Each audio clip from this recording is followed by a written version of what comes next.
الشيطان الرجيم بسم الله الرحمن الرحيم الحمد لله رب العالمين الرحمن الرحيم مالك يوم الدين إياك نعبد وإياك نستعين اهدنا الصراط المستقيم صراط الذين أنعمت عليهم غير المغضوب عليهم ولا الضالين صدق الله مولانا العلي العظيم وبلغنا نبيه ورسوله الكريم۔ حضرات محترم، گزشتہ دروس میں قرآن حکیم کی فضیلت اور اس کے آداب کے حوالہ سے کچھ گزارشات عرض کر چکا ہوں۔ آج کے درس میں ہمارا عنوان وحی کی ضرورت و اہمیت ہوگا۔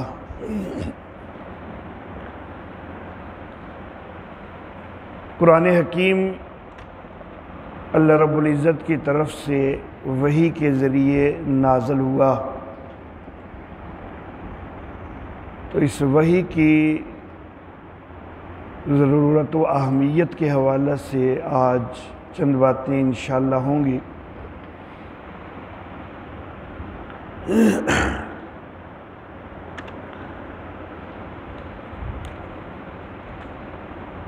انسان کے ذہن میں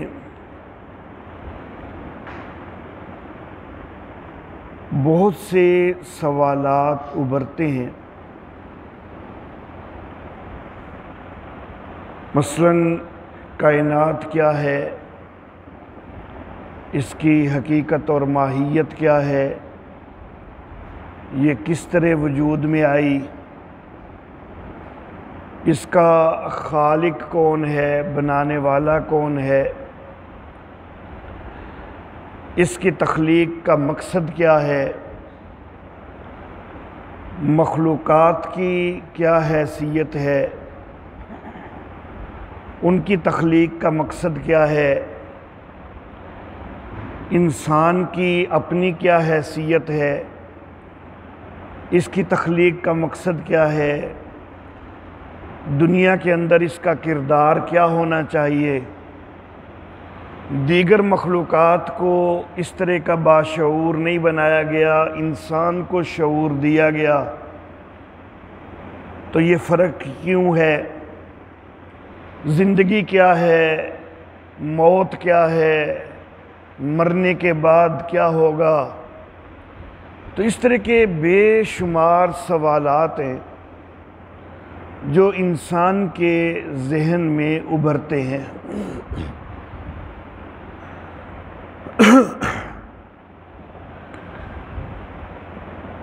ایک دوسری حقیقت یہ ہے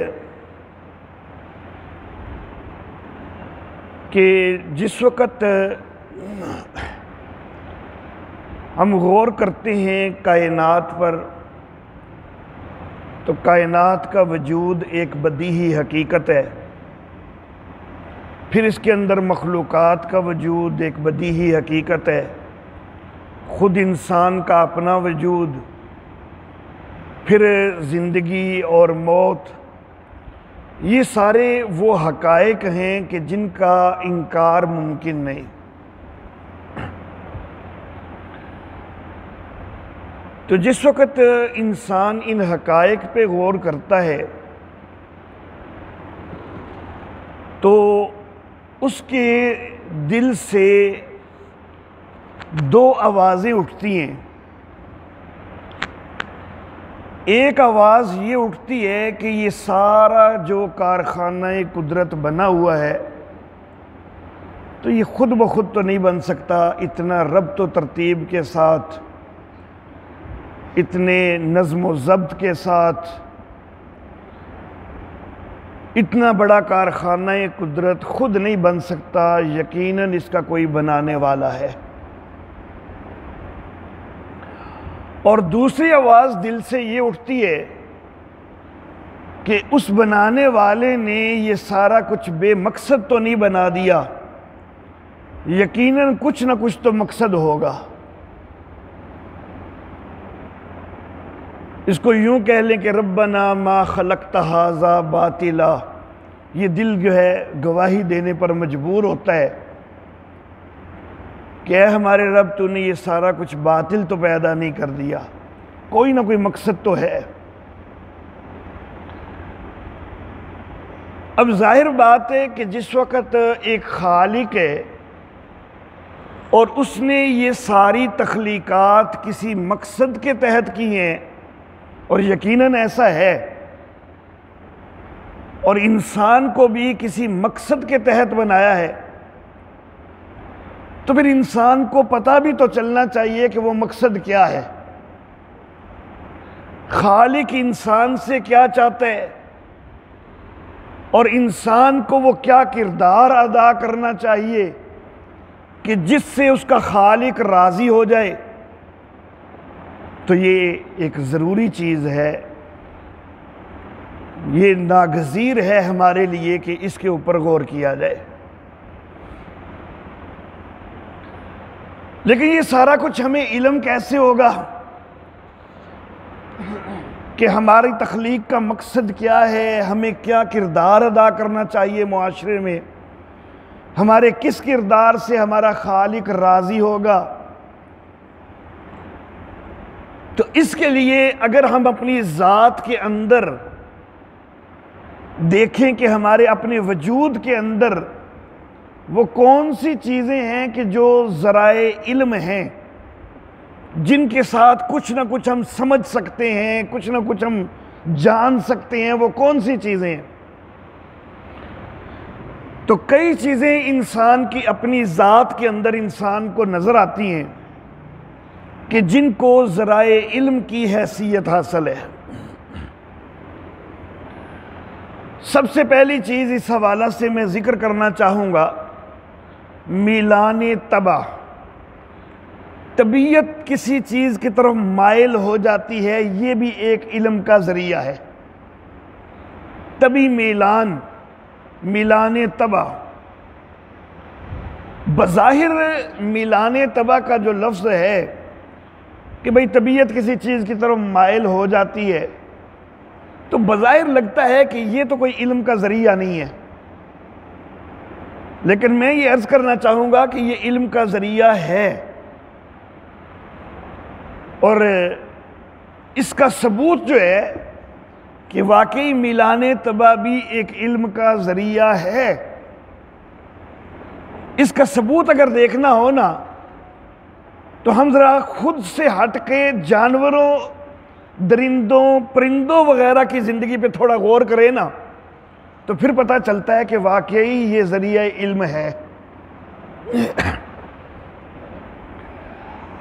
اللہ رب العزت نے کچھ چوپائے بنائے ہیں، جو چوپائے مویشی بنائے گئے ہیں وہ گوشت خور نہیں ہے۔ ان کے سامنے آپ گوشت رکھو گے بھی تو زیادہ سے زیادہ یہ کر لیں گے کہ اس کو سونگھ لیں گے، کھائیں گے نہیں۔ ان کی طبیعت اس کی طرف مائل ہی نہیں ہے۔ تو گویا کہ ان کی غذا کیا ہے، اس کا کس نے ان کو بتایا؟ ان کے میلان طبع نے ان کو بتایا کہ ہماری غذا گوشت نہیں ہے، ہماری غذا گھاس پھوس ہے، ہماری غذا چارہ ہے۔ یہ مویشیوں کو کس نے بتایا ہے؟ یہ ان کے میلان طبع کے ذریعے اللہ نے بتایا ہے نا۔ تو یہ ذریعہ علم ہے ان کے پاس ہے، وہ میلان طبع ہے۔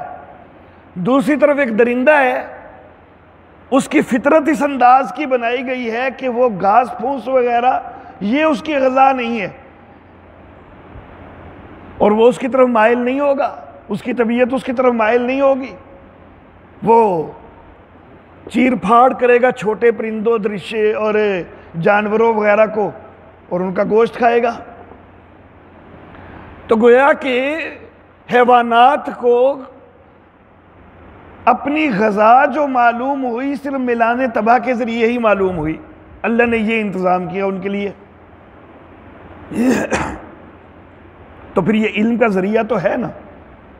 انسان کے لیے یہ ذریعہ علم اتنا چھوٹا ہے کہ انسان تو اس کو سمجھے گا، اگر جانوروں کی مثال میں نہیں لیتا تو ہمیں محسوس ہی نہیں ہوتا کہ یہ ذریعہ علم ہے بھی، لیکن میرے خیال میں جانوروں کے لیے سب سے بڑا ذریعہ علم ہے ہی یہ، پرندوں کے لیے سب سے بڑا ذریعہ علم ہے ہی یہ۔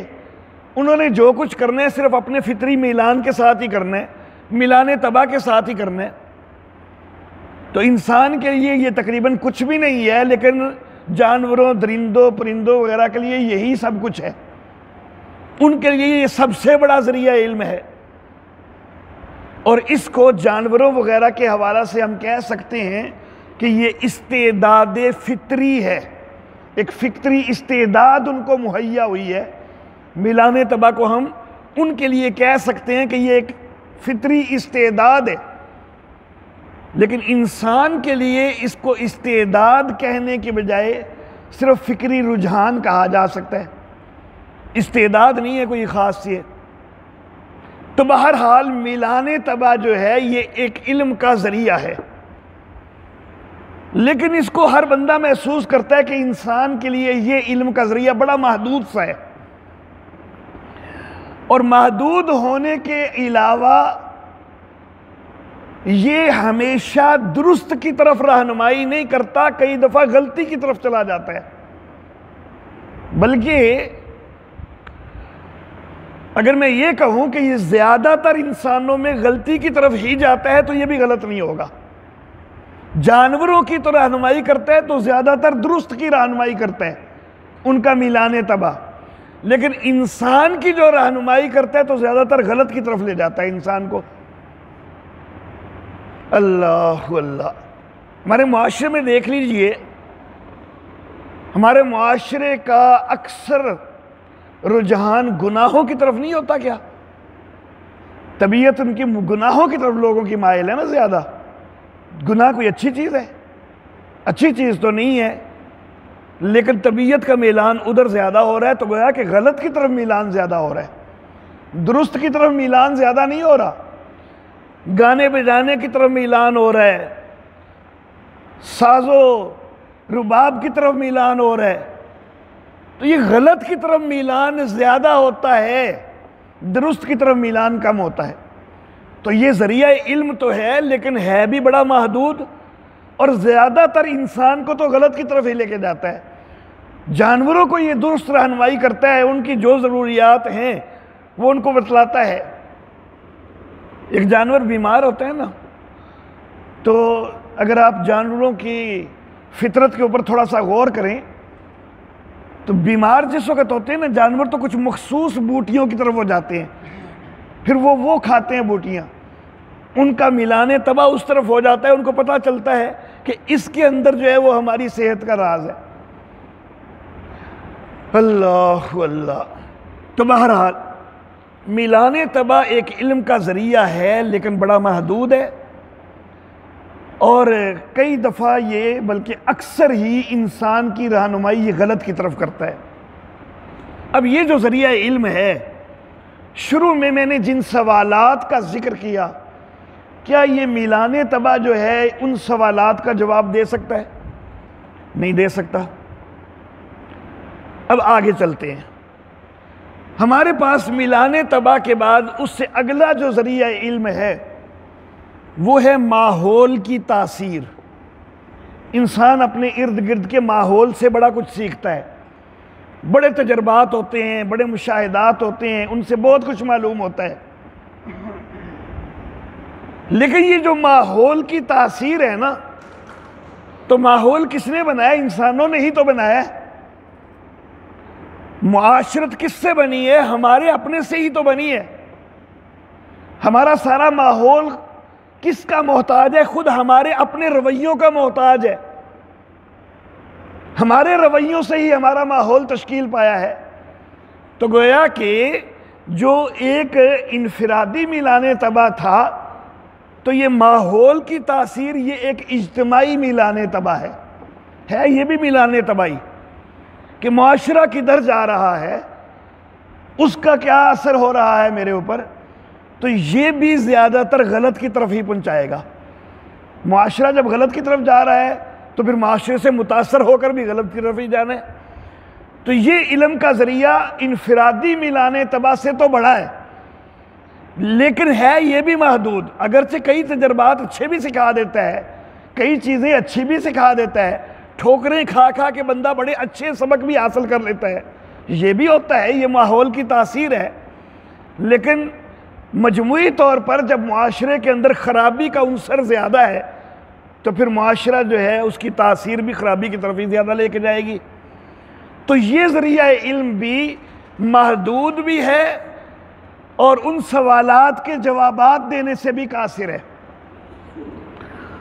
اس کے بعد آگے چلتے ہیں، تیسرا ذریعہ علم ہمارے پاس ہے شعور۔ انسان کو باشعور بنایا اللہ رب العزت نے، لیکن یہ جو شعور ہے نا، یہ دو چیزوں کا محتاج ہے۔ ایک یہ پختگی عمر کا محتاج ہے اور دوسرا یہ عقل کا محتاج ہے۔ ایک مجنون کے اندر وہ شعور نہیں پایا جاتا کہ جو ایک عاقل انسان کے اندر پایا جاتا ہے، اور ایک بچے کے اندر اتنا شعور نہیں ہے جتنا ایک بڑے کے اندر شعور ہے۔ جب میں 10 سال کا تھا تو میں تب بھی باشعور اور اب بھی باشعور ہوں، لیکن کیا 10 سال کا میرا شعور اور آج کا شعور برابر ہے؟ میرا نہیں، ہم سب کی زندگیوں کا معاملہ ہے۔ ہم 8-9 سال میں باشعور تو ہو گئے، 10 سال میں باشعور تو ہو گئے، لیکن اس وقت باشعور ہوتے ہوئے بھی کئی چیزوں کی ہمیں سمجھ نہیں آ سکتی تھی جو آج سمجھ آ رہی ہے۔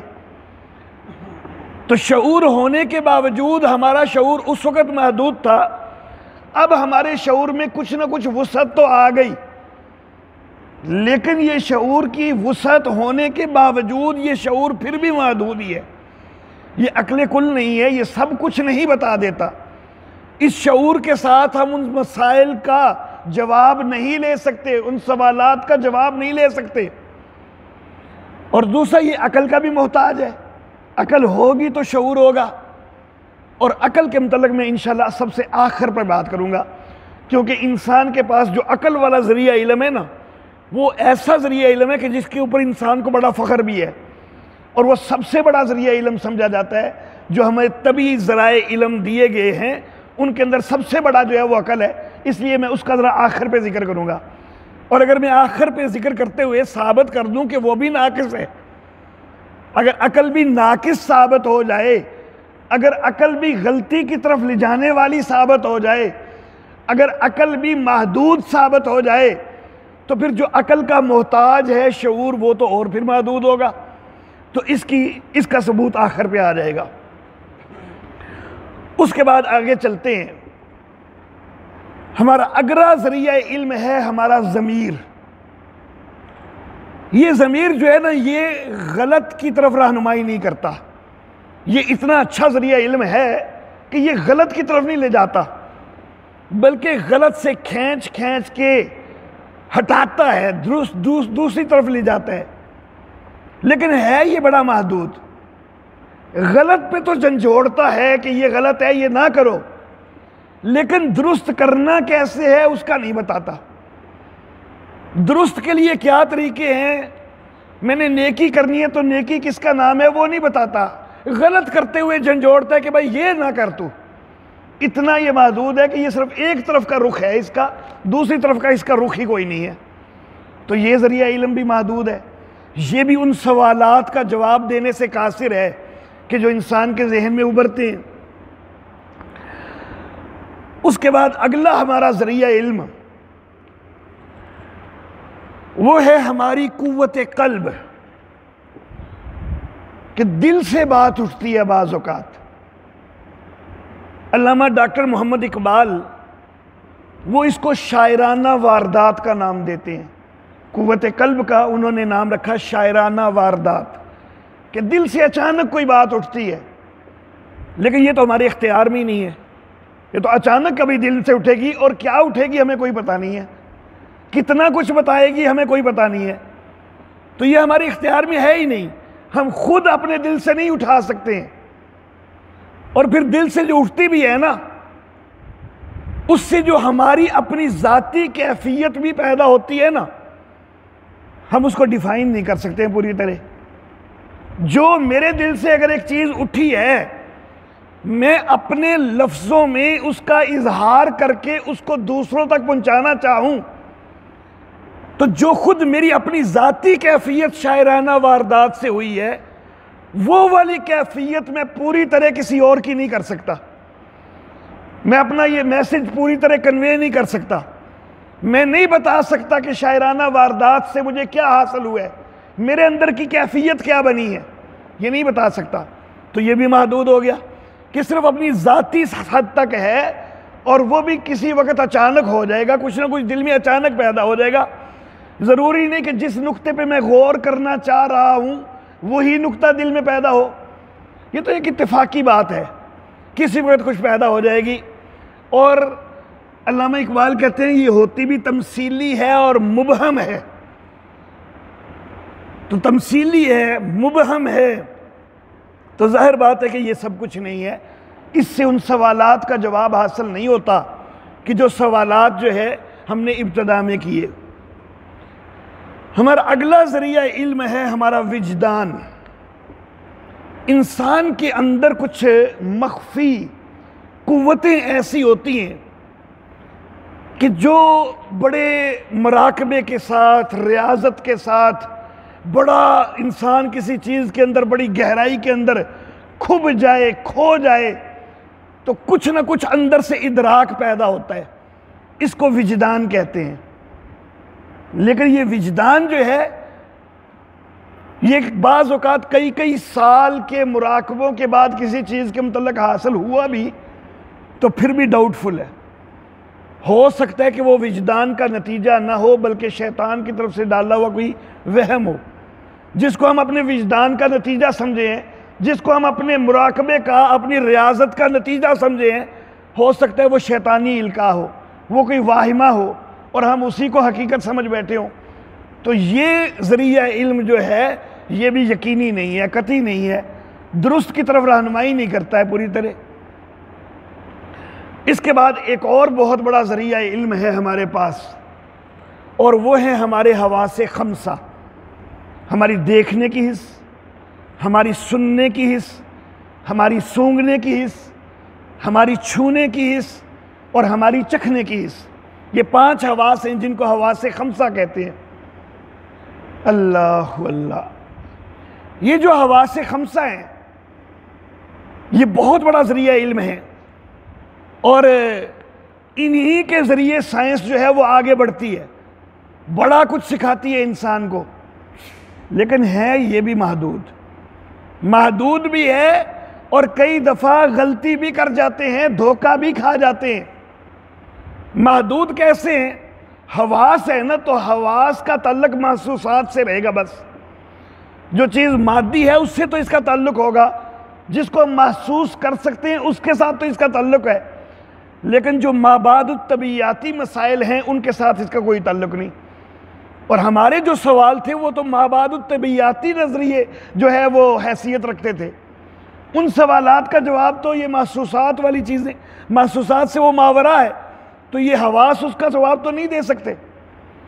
تو یہ محدود ہے، یہ صرف مادی چیزوں کے حوالہ سے تو کچھ رہنمائی کرتے ہیں، لیکن مادی چیزوں سے آگے بڑھ کر جب ہم ان چیزوں کے ان سوالوں کے جواب چاہتے ہیں تو یہاں حواس خمسہ خاموش ہو جاتے ہیں، کوئی رہنمائی نہیں کرتے ہیں، اور جو رہنمائی کرتے بھی ہیں نا تو دھوکہ بھی کھا جاتے ہیں۔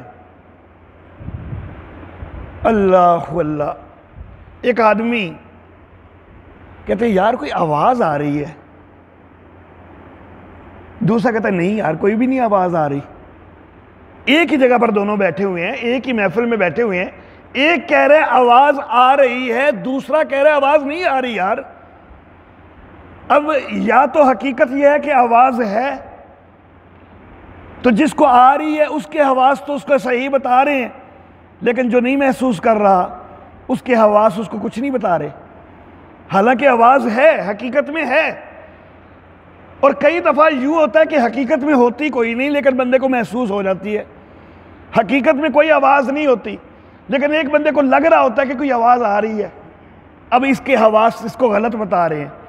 کبھی ایسا ہے کہ حواس بتا نہیں رہے کہ آواز تھی بھی لیکن حواس نے نہیں بتائی، بندہ بولا نہیں ہے، بندہ صحیح سماعتوں والا ہے، اس کے باوجود کئی دفعہ نہیں سنتا۔ اللہ اللہ، ہم گھر کے افراد ایک کمرے کے اندر بیٹھے ہوئے ہوں، دوسرے کمرے سے کوئی آواز دیتا ہے ہم میں سے کسی فرد کو، کئی دفعہ یہ ہوتا ہے کہ اس کو بتانا پڑتا ہے کہ یار تینوں نے آواز دیتی ہے، حواس تو اس کے بھی تو تھے نا، اگر میرے حواس نے وہ آواز سنی ہے تو اس کے حواس بھی تو اس کو پہنچاتے نا، لیکن اس نے نہیں سنی کیونکہ اس کی توجہ نہیں تھی، توجہ نہیں تھی تو اس کو نہیں سماعت ہوئی۔ تو توجہ سے بھی تعلق ہے، توجہ ہوگی تو حواس زیادہ کام کریں گے، توجہ نہیں ہوگی تو حواس کام نہیں کریں گے۔ اور بعض اوقات گہری توجہ جو ہے وہ حواس کو دھوکے میں لے جاتی ہے، جس کو زیادہ غور کرنے لگ جائے نا، اللہ اللہ، چاند نظر کوئی نہیں آیا لیکن جن غور نال ویکھیے نا تو کئی باری چماکے ملتے ہیں کہ لگتا ہے کہ نظر آ گیا ہے۔ یہ زیادہ توجہ کا نتیجہ ہوتا ہے، زیادہ بھی توجہ کریں تو حواس غلط بتانے لگ جاتے ہیں بعض اوقات۔ اللہ اللہ، تو ہماری سننے کی حس دھوکہ کھا جاتی ہے، ہماری دیکھنے کی حس دھوکہ کھا جاتی ہے۔ اس کی ایک بہت بڑی مثال، روزانہ ہم ایک چیز دیکھتے ہیں، سورج صبح کے وقت جب مشرق کی طرف سے طلوع ہوتا ہے تو جس وقت تھوڑی سی ٹکیا اس کی ہمارے سامنے آتی ہے، کبھی اس کی طرف توجہ کریں، وہ ہمیں بڑی نظر آتی ہے، سورج کی ٹکیا ہمیں بڑی نظر آتی ہے۔ وہی سورج چلتے چلتے جس وقت ہمارے سروں کے اوپر پہنچتا ہے، حقیقت میں تو زمین کی محوری گردش ہے، جس کا نتیجہ یہ ہوتا ہے کہ ظاہراً سورج جو ہے وہ ادھر چلا گیا ہے، لیکن جس وقت اوپر ہے اس وقت اس کی ٹکیا چھوٹی محسوس ہوتی ہے۔ پھر جب شام کی طرف، شام کے قریب جب مغرب کی طرف ہے تو پھر اس کی ٹکیا بڑی نظر آئے گی۔ اب کیا دوپہر کے وقت وہ کہیں زیادہ دور چلا جاتا ہے؟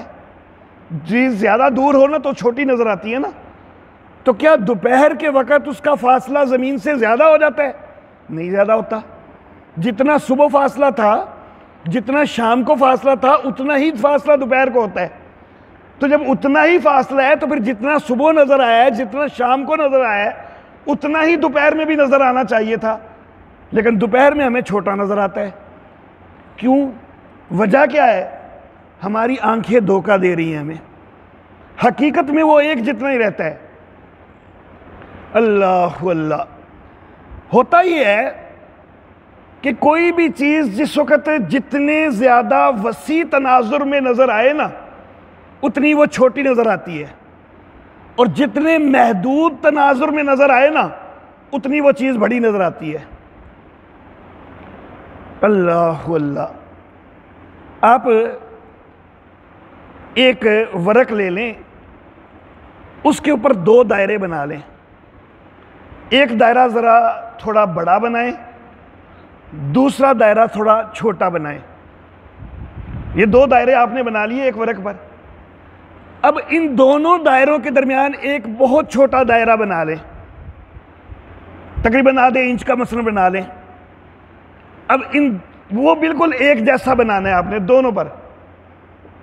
اب کسی دوست کو دکھائیں کہ بھائی اندر والے دائرے جو دو ہیں ان میں سے بھائی کوئی چھوٹا کون سا ہے بڑا کون سا ہے، تو جس دائرے کے باہر کا دائرہ ذرا زیادہ بڑا بنا ہوا ہے نا تو کوئی بھی دیکھنے والا کہے گا اس کے اندر جو ہے یہ چھوٹا ہے، اور جس کا باہر کا دائرہ چھوٹا بنا ہوا ہے نا تو دیکھنے والا کہے گا اس کے اندر جو ہے یہ بڑا بنا ہوا ہے۔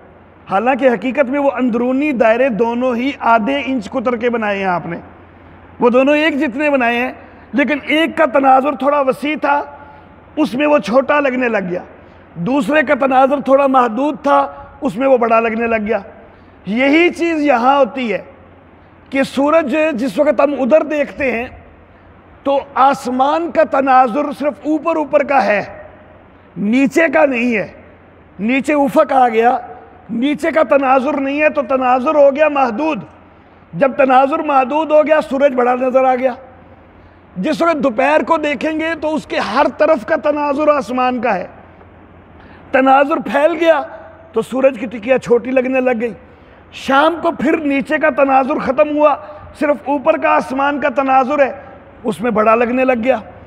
تو یہ اصل میں صرف تناظر کے فرق سے ہماری آنکھ دھوکہ کھا جاتی ہے. اللہ اللہ, ہم بڑا غور بھی کرتے رہے نا تو دوپہر کے سورج کو ہم صبح جتنا بڑا جو ہے نا وہ نہیں محسوس کرتے. ہم کہیں گے نہیں یار چھوٹا ہی ہے, لیکن ہوتا یہی ہے کہ صبح بھی وہ 32 دقیقے ہے, دوپہر کو بھی 32 دقیقے ہے, شام کو بھی 32 دقیقے ہے. جیومیٹری کے اندر ایک ڈی ہوتی ہے پروٹیکٹر, اس کے اوپر دائرے کے اوپر آدھے دائرے کے اوپر نشان لگے ہوتے ہیں 180 تک. تو یہ 180 درجے جو ہے یہ نصف دائرہ ہوتا ہے. تو جب پورا دائرہ کریں گے تو وہ 360 درجے ہوگا. تو دائرہ بے شک چھوٹا سا اتنا سا ہے اور دائرہ بے شک پوری کائنات کا ہے, درجے اس کے 360 ہی رہنے ہیں. لیکن چھوٹے سے دائرے میں 2 درجے جو ہیں جب ان کا اظہار ہوگا تو ان کے درمیان فاصلہ بالکل تھوڑا تھوڑا ہوگا. وہ ڈی کا جو جہاں پر خط اندر سے ایک ہی نقطے سے اٹھ رہے ہوتے ہیں وہاں تو سارے خط ایک ہی جگہ پر ہیں نا, لیکن ڈی کے کنارے تک جاتے جاتے تھوڑا پھیل جاتے ہیں. اگر یہ جتنا تھوڑا پھیلے ہیں صرف اتنی سی جگہ میں, یہ اگر لاکھوں میل اسی طرح پھیلتے جائیں تو ہر 2 درجوں کے درمیان فاصلہ کتنا زیادہ ہو جائے گا. اب جس وقت فاصلہ بہت زیادہ ہو جائے گا تو وہاں کسی چیز کو ڈھونڈنا ہے نا, تو اس کے لیے یہ کہنا کہ یہ 25 اور 26 درجے کے درمیان ہے تو وہ بھی بہت بڑی جگہ ہوگی. اس لیے اس کو پھر چھوٹے ہی اکائی میں تقسیم کرتے ہیں. ہر درجے کے پھر آگے 60 حصے بناتے ہیں, ان کو دقیقے کہا جاتا ہے. ہر درجے کے 60 دقیقے ہوتے ہیں. تو سورج کی ٹکیا جو ہے, جو کائناتی دائرہ ہے, جو سورج کے چکر کا دائرہ ہے, اصل میں زمین کی محور کی وجہ سے, لیکن دکھنے میں سورج کا ایک چکر ہے. تو اس چکر کے دائرہ کے اگر 360 درجے بنائے جائیں تو آدھے درجے سے تھوڑی زیادہ جگہ گھیرتا ہے سورج. آدھا درجہ جو ہے وہ 30 دقیقے ہے نا, کیونکہ ایک درجہ 60 دقیقے کا ہے, تو آدھا درجہ جو ہے وہ 30 دقیقے کا ہے. تو سورج کی ٹکیا صبح کے وقت بھی جو جگہ گھیرتی ہے وہ 32 دقیقے گھیرتی ہے, دوپہر کے وقت بھی گھیرتی ہے تو 32 دقیقے ہی گھیرتی ہے, شام کے وقت بھی گھیرتی ہے تو 32 دقیقے ہی گھیرتی ہے. لیکن ہمیں کبھی چھوٹا نظر آ رہا ہے, کبھی بڑا نظر آ رہا ہے, گویا کہ ہماری نگاہ ہمیں دھوکہ دے رہی ہے تو بہت بڑا ذریعہ علم, ہم آنکھ سے بہت کچھ دیکھ کے بڑا کچھ سیکھتے ہیں, لیکن دھوکہ بھی ہو جاتا ہے. ایک بندہ ایک چیز سونگھ رہا ہے اور کہتے ہیں یار بو ہے, دوسرا کہتا ہے حالانکہ اس کی بھی ناک کی حس ہے, لیکن وہ کہتے ہیں نہیں یار کوئی نہیں بو. ایک ہی کمرے میں بیٹھے ہوئے ہیں, ایک بندہ کہتا ہے بو آ رہی ہے, دوسرا کہہ رہا ہے نہیں یار خوشبو آ رہی ہے.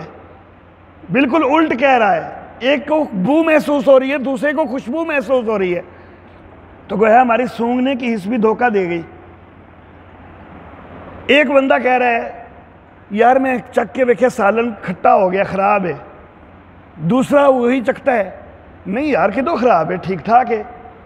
ایک کہتا ہے نہیں یار ذائقہ خراب ہے, دوسرا کہتا ہے نہیں خراب. ہماری چکھنے کی حس دھوکہ دے گئی. میرا ایک دوست میرے پاس بیٹھا ہے, میں نے اس کو چھوا, یار تین تو بڑا بخار ہے, تیرا جسم تو تپدا پیا. ساتھ ہی دوسرے دوست نے کہا, ہاتھ لگا, کائی صاحب تانوں غلطی لگ دی پی, ٹھنڈا پنڈا ہے وہ دا, کدھر ہے اس کو بخار, کوئی نہیں ہے. تو ہماری چھونے کی حس بھی ہمیں دھوکہ دے رہی ہے.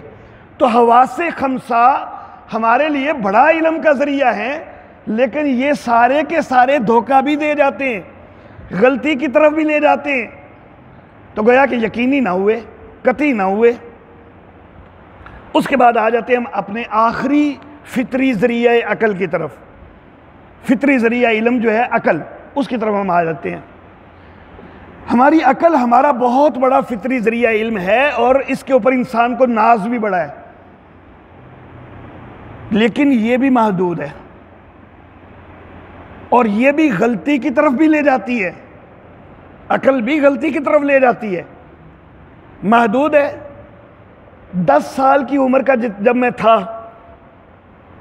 تو کیا میری اتنی عقل تھی جتنی اب ہے؟ کیا میں اتنی چیزوں کو اپنی عقل سے سمجھتا تھا جتنی چیزوں کو اب سمجھتا ہوں؟ نہیں. اس وقت آج میں دیکھوں تو میں کہوں گا واقعی اس وقت محدود تھی. لیکن کیا میں نے اپنے 10 سال کی عمر میں اپنی عقل کو محدود سمجھا تھا؟ اس وقت تو میں نے نہیں سمجھا تھا. میں سمجھ رہا تھا کہ میں ہی بالکل ذہین ہوں, سب کچھ اچھے انداز میں کر رہا ہوں. جب اس سے بھی چھوٹا تھا, میں بالکل چھوٹا سا, میرے والدین مجھے روکتے تھے کہ ادھر نہ جاؤ, ادھر نہ جاؤ, یہ نہ کرو, یہ نقصان دہ.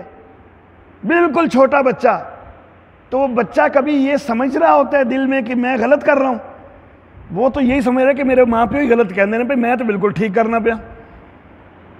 حالانکہ اس کی عقل محدود ہوتی ہے. تو یہ جو بچپن کی غلط فہمی ہے نا کہ میں بڑا عقل مند ہوں, یہی ٹھیک ہے, عقل کے اندر کچھ نہ کچھ وسعت تو آتی جاتی ہے عمر کے ساتھ, لیکن یہ غلط فہمی بھی ساتھ ساتھ چلتی جاتی ہے کہ میں بڑا عقل مند ہوں. کوئی دیوانہ بھی آدمی ہے نا, وہ بھی اپنے آپ کو عقل مند ہی سمجھتا ہے, اور وہ جو کام کرتا ہے اپنے طور پر پوری عقل والے کر رہا ہوتا ہے. وہ یہ نہیں سوچ رہا ہوتا کہ میں کوئی بیوقوفی مار رہا ہوں, میں کوئی غلطی کر رہا ہوں, اپنے طور پر درست کر رہا ہوتا ہے. تو عقل جو ہے کسی کی تھوڑی ہے, کسی کی زیادہ ہے. اگر یہ محدود نہ ہوتی تو تھوڑی زیادہ کیوں ہوتی؟ تھوڑی زیادہ ہونا یہ ثابت کرتا ہے یہ محدود ہے. اور جس کی بڑی بھی زیادہ ہے نا, تو یہ دعویٰ نہیں کر سکتا کہ مجھے عقل کل حاصل ہو گئی ہے. یہ دعویٰ وہ بھی نہیں کر سکتا. اگر یہ کرے گا تو یہ اسی کی وہ بچپن کی غلط فہمی ہے جو ابھی تک چلی آ رہی ہے. اللہ اللہ, تو یہ عقل محدود ہے. اب یہ غلط کی طرف بھی پہنچاتی ہے, اس کو ثابت کرنا ہے. دو بہت بڑے ذہین لوگ ہیں, ایک کو بھی دنیا ایک فلاسفر مانتی ہے, دوسرے کو بھی فلاسفر مانتی ہے, یا ایک کو بھی دنیا علامہ مانتی ہے, دوسرے کو بھی علامہ مانتی ہے. ایک نے ایک نظریہ پیش کیا ہے, دوسرے نے بالکل اس کے الٹ نظریہ پیش کر دیا ہے. وہ اس نظریے کا رد کر رہا ہے. دونوں اپنے آپ کو بڑا عقل مند سمجھتے ہیں, دنیا بھی ان کو عقل مند کہتی ہے, لیکن کسی ایک کی عقل تو بالکل غلط کہہ رہی ہے نا. جب دو متضاد نظریات آ رہے ہیں تو یا یہ درست ہے تو پھر یہ غلط ہے, اور اگر یہ درست ہے تو یہ غلط ہے. کوئی تو غلط ہے, لیکن عقل تو ہے دونوں میں. تو گویا کہ عقل ہوتے ہوئے بھی غلط کی طرف بندہ چلا جاتا ہے.